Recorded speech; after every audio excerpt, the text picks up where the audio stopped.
रोहित भाई रंजन भाई दुई जन बर्तमान बिचिंग कर बर्तमान खोलिकी दौची से मैंने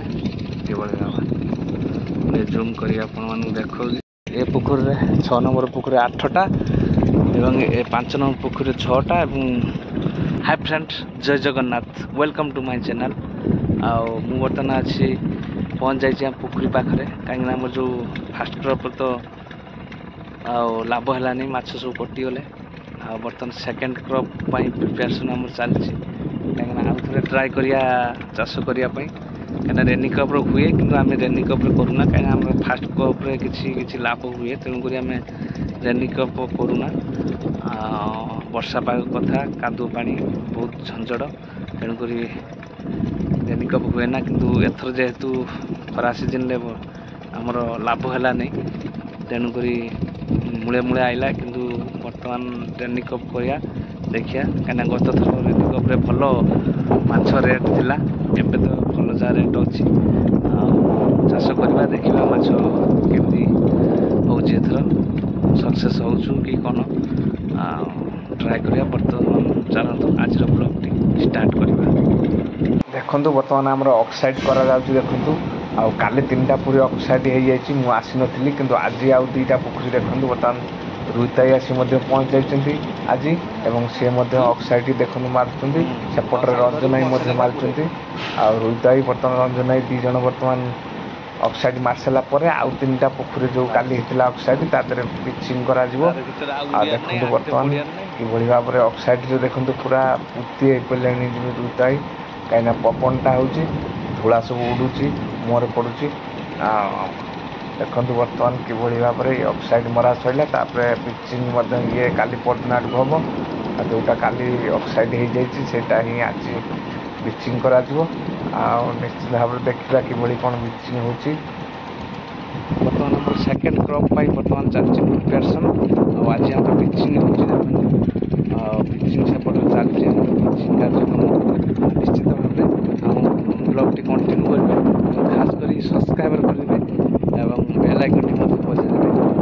बर्तमान बिचिंग चलती आसू और देखो बिचिंग चलती बर्तमान ये देखिए बिचिंग बर्तमान देखो ये भितर बिचिंग पूरा धला आप निश्चित भाव में देखिए बिचिंग देखो आपण देखो आगुरी भी थे ब्लॉग रे पकई बिचिंग वीडियो देखो ये खुला ही नहीं भितर जो अच्छे देखो धला खुला बिचिंग पूरा धला एपटे आमर बिचिंग कार्यक्रम चलती देखो रोहित भाई रंजन भाई 2 जन बर्तमान बिचिंग कर बर्तमान खोलिकी दौची से मैंने बिचिंग कर देखो कि भाव में बिचिंग हो नेट जो नेट रे पूरे झिंकेले से पूरा खेली जहाँफल कि टाइप बिचिंग हो देखो कि भाव में जूम कर देखा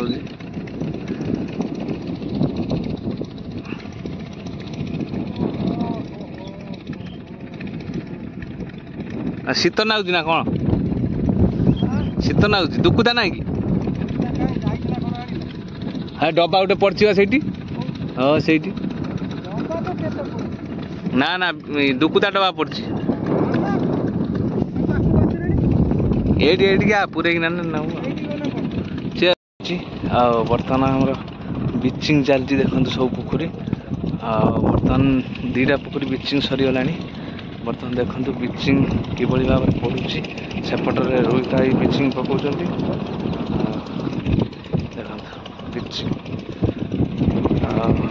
ए पोखर 6 नंबर पोखर 8टा एवं ए 5 नंबर पोखर 6टा एवं 4 नंबर पोखर 7टा एवं 1 नंबर पोखर 13टा एमती सब पड़ुची आ 2 नंबर पोखर 10टा बर्तमान बिचिंग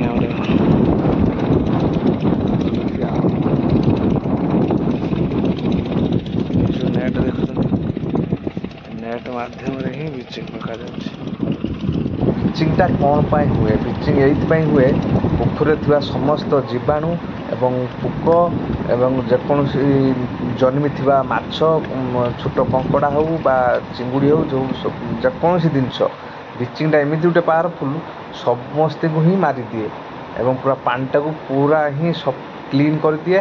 ସବୁ କୌଣସି ଭାଇରସ୍ ଜନିତ ସମସ୍ୟା ରୁହେ ନା ବା କୌଣସି ଜୀବଜନ୍ତୁ ଏଥିରେ ରୁହନ୍ତି ସବୁ ମରିଯାଆନ୍ତି। ସେଇଥିପାଇଁ ଖାସ୍ କରି ବ୍ଲିଚିଂ ହୁଏ। ବ୍ଲିଚିଂ ହେଲା ପରେ ତାପରେ ଯାଇକି ବ୍ଲିଚିଂ ପରେ ଯାଇକି ପ୍ରିପାରେସନ୍ ହୁଏ। ତାପରେ ଯାଇକି ଆମର ଜାଁଳ ଛଡ଼ା ହୁଏ 7-8 ଦିନ ପରେ। କାହିଁକିନା ବ୍ଲିଚିଂ ପାୱାର 3 ଦିନ ରହିବ। 3 ଦିନ ପରେ ଯାଇକି ଆମର ମିନିମମ୍ 3 ଦିନ ପରେ ହିଁ 5-7 ଦିନ ପରେ ହିଁ ଜାଁଳ ଛଡ଼ାଯାଏ। ଆଉ ବ୍ଲିଚିଂରେ ହିଁ ମରା ସରିଲା ପରେ ସବୁ ଜୀବଜନ୍ତୁ ଯାହା ରହନ୍ତି ସବୁ ମରିଯାଆନ୍ତି। ତେଣୁକରି ବ୍ଲିଚିଂ ହୁଏ। ତାପରେ ବ୍ଲିଚିଂ ହେଲା ପରେ ତାପରେ ଅଛି ପ୍ରୋବାଇଟ୍ ମରାଯିବ, ମେଡ଼ିସିନ୍ ମରାଯିବ। ମରା ହେଇକି ଆମର ଚାଷ ହେବ।